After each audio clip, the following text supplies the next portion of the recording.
बोल बम दोस्तों, स्वागत है आपका अपना चैनल यात्रा विद महेंद्र में। दोस्तों, श्रावण महीने के दौरान शिव भक्त कंधे पर कांवड़ में पवित्र जल लेकर जाते हैं और इसे शिवलिंग पर चढ़ाते हैं, जिसे जलाभिषेक कहा जाता है। श्रावण मास के दौरान देश के अन्य भागों में भी कांवड़ यात्रा निकाली जाती है, लेकिन बाबा बैद्यनाथ धाम कांवड़ यात्रा का अपना ही महत्व है। दोस्तों, ऐसे में अगर आप भी इस साल बाबा धाम के दर्शन करना चाहते हो तो ये वीडियो आप लोगों के लिए काफ़ी लाभदायक सिद्ध होगी, क्योंकि मैं आपको बताने वाला हूं कि सुल्तानगंज से देवघर बाबा धाम की कांवड़ यात्रा कैसे करें, सुल्तानगंज से देवघर की यात्रा का मार्ग कौन सी है, कांवड़ियों को जलार्पण कराने की व्यवस्था क्या क्या है, कांवड़ियों के लिए कौन कौन सी नियम है तथा कांवड़ियों के लिए कौन कौन सी सावधानी बरतना जरूरी है। साथ ही इस यात्रा से जुड़ी सारी जानकारी मैं आपको इस वीडियो में देने वाला हूँ। तो दोस्तों, ये सब जानने के लिए वीडियो में अंत तक बने रहें, और अगर आप चैनल में नए हैं तो प्लीज़ लाइक और सब्सक्राइब जरूर कर दें। तो चलिए बिना देर किए हुए वीडियो को प्रारंभ करते हैं। दोस्तों, सबसे पहले बात करते हैं कांवड़ यात्रा सुल्तानगंज से बाबा धाम कैसे करें। दोस्तों, सबसे पहले शिव भक्त सुल्तानगंज के गंगा नदी में स्नान करते हैं और बाबा अजगैबीनाथ मंदिर में पूजा कर पवित्र यात्रा को पूरा करने का संकल्प लेते हैं। उसके बाद कांवड़िया गंगा जल को 2 बर्तनों में लेकर बहंगी में रखते हैं, जिसे कांवड़ कहा जाता है। इस कांवड़ को ले जाने वाले शिव भक्तों को कांवड़िया कहा जाता है। यात्रा के दौरान कांवड़िया एक दूसरे को बम जी के रूप में सम्मानपूर्वक संबोधित करते हैं या उनके नाम के साथ बम जोड़ते हैं और रास्ते में बोल बम का जाप करते रहते हैं। दोस्तों, कांवड़ 3 प्रकार की होती है। पहला, सामान्य कांवड़िया। ये कांवड़िया अपनी शारीरिक क्षमता के अनुसार प्रतिदिन 20 से 25 किलोमीटर की पैदल यात्रा करते हैं और भोजन, आराम या सोने के लिए अस्थायी शिविरों में रुकते हैं। यात्रा को पूरा करने में लगभग 3 से 5 दिन लगते हैं। दूसरा, डाक बम, जो तीर्थ यात्री किसी शिविर में नहीं रुकते हैं और उन्हें एक ही दिन में यात्रा पूरी करनी होती है, वे डाक बम है। दोस्तों, डाक बम को देवघर में शिव मंदिर तक पहुंचने का विशेषाधिकार मिलता है और आम तीर्थ यात्राओं की तरह मीलों तक लंबी कतार में नहीं लगना पड़ता है। तीसरा, दांडी बम। हठ योग के एक रूप में कुछ भक्त इस दूरी को दंड बैठक द्वारा तय करते हैं और गंतव्य तक पहुंचने में हफ्तों या महीनों का समय लेते हैं। वे भी एक कांवड़ लेकर चलते हैं और कांवड़ को एक स्टैंड पर छोड़ देते हैं, फिर वापस चले जाते हैं और दंड बैठक करके फिर उसी स्थान पर आते हैं और प्रक्रिया को फिर दोहराते हैं। यह एक बहुत कठिन यात्रा है। दोस्तों, आइए अब हम जानते हैं कांवड़ यात्रा के मार्ग के बारे में।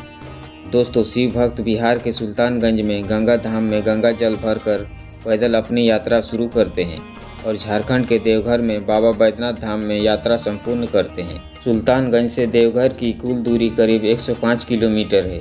कांवड़ यात्रा के दौरान सेवा शिविरों में 24 घंटे कांवड़ियों को मुफ्त भोजन और दवाएं प्रदान की जाती है। रास्ते में कांवड़ियों को सेवा के लिए सरकार के साथ साथ निजी संगठन भी उत्साहपूर्वक भाग लेते हैं। पूरे यात्रा में आपको नियमित अंतराल पर लकड़ी के कई स्टैंड मिल जाएंगे, जहां तीर्थ यात्री अपने कांवड़ या गंगा जल के बर्तनों को रख सकते हैं, क्योंकि नियमों के अनुसार उन्हें जमीन पर रखना मना है।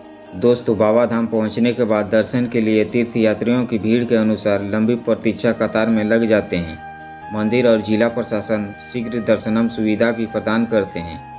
भक्त बाबा धाम मंदिर में जलाभिषेक पूरा करने के बाद वे बाबा बासुकीनाथ में जलाभिषेक करने के लिए बासुकीनाथ मंदिर जाते हैं, जो देवघर से लगभग 45 किलोमीटर दूर है। दोस्तों, आइए अब हम जानते हैं कांवड़ियों को जलार्पण कराने की व्यवस्थाओं के बारे में। दोस्तों, श्रावणी मेले में बाबा धाम आने वाले कांवड़ियों को सुलभ जलार्पण कराने के लिए प्रशासन ने 3 तरह की व्यवस्था की है। पहला, व्यवस्था के तहत सामान्य कतार लगेगी। इसके लिए बाबा मंदिर से लेकर रूट लाइन में लगने की व्यवस्था की गई है। सामान्य कतार के माध्यम से पूजा करने वाले कांवड़ियों को जल का संकल्प कराने के बाद मानसरोवर की ओर जलसार चिल्ड्रन पार्क होते हुए कतार के अंतिम छोर तक जाना होगा। दूसरी व्यवस्था शीघ्र दर्शनम की है। इसमें प्रति व्यक्ति 500 रुपया देना होगा।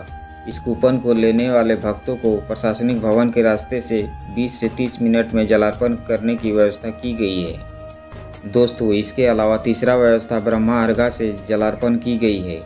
यह मंदिर परिसर स्थित निकास द्वार से सटा हुआ है इसमें पाइपलाइन को बाबा के शिवलिंग तक जोड़ा गया है। यहाँ पर जलार्पण करने के बाद कांवरियों का जल सीधे बाबा पर अर्पित होगा, जिसे बाबा मंदिर के ठीक ऊपर लगे बड़े स्क्रीन में भक्त देख सकते हैं। दोस्तों आइए अब हम आपको बताते हैं कांवरियों के लिए नियम क्या क्या है। पहला नियम, शाकाहार रहे। दूसरा, वाणी और विचार की पवित्रता होनी चाहिए। तीसरा, शराब और धूम्रपान से बचे। चौथा, तेल, साबुन, जूते और चमड़े की वस्तुओं का प्रयोग न करें। पाँचवा, कांवर को जमीन पर न रखें। छठा, यात्रा के दौरान श्रद्धा बनाए रखें। चलिए अब हम बात करते हैं यात्रा के दौरान कांवरियों के लिए कौन कौन सी सावधानियां बरतनी है। जेब कतरों से सावधान रहें। यात्रा के दौरान या मंदिर परिसर में कीमती आभूषण न पहने और न ही ले जाएं। चोरी और झगड़े के मामले में नज़दीकी पुलिस स्टेशन से संपर्क करें। मंदिर के गर्भगृह में प्रवेश के दौरान कतार में रहें। अधिकारियों द्वारा दिए गए निर्देशों का पालन करें। तो दोस्तों ये रही बाबा बैद्यनाथ धाम की कांवड़ यात्रा की संपूर्ण जानकारी। अगर आपको मेरे दिए हुए जानकारी से जरा सी भी सहायता मिली हो तो प्लीज़ मेरे चैनल को लाइक और सब्सक्राइब जरूर कर दें, ताकि मैं इसी तरह की नई वीडियो आप लोगों तक पहुंचाता रहूं। धन्यवाद। बोल बम।